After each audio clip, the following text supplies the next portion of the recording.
Si dice che gennaio apra le porte all'anno nuovo. In effetti, essendo il primo mese dell'anno, pare averne tutti i diritti.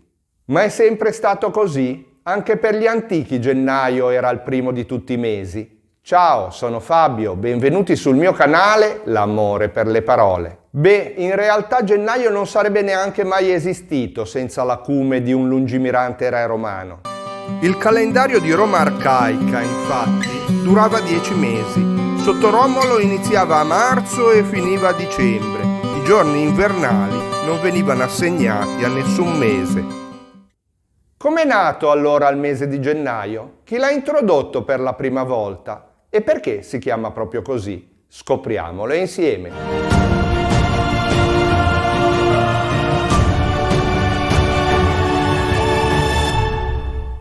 È Numa Pompilio nel 713 a.C. ad aggiungere dopo dicembre i mesi di gennaio e febbraio, in coda al calendario, adattandolo così all'anno lunare.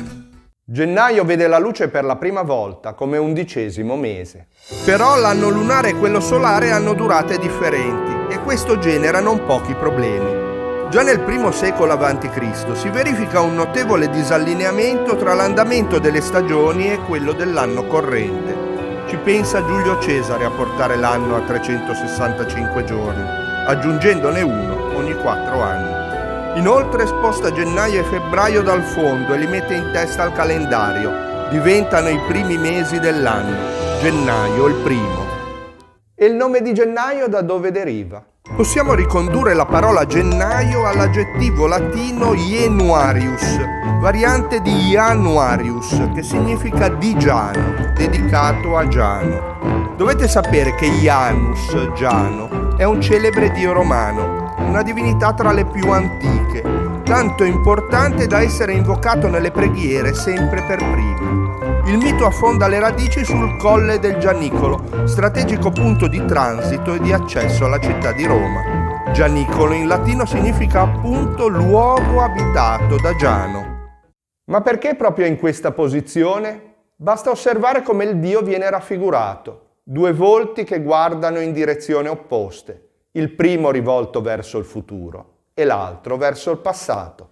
Giano scandisce col viso l'inizio e la fine di ogni cosa, sorveglia ogni entrata e ogni uscita. È infatti considerato il patrono delle porte e dei ponti. Janua in latino è proprio la porta, l'accesso, l'ingresso. Come suggerisce il nome, dunque, Giano è la divinità protettrice di ogni forma di passaggio e di cambiamento, propiziatrice di ogni apertura e di ogni inizio.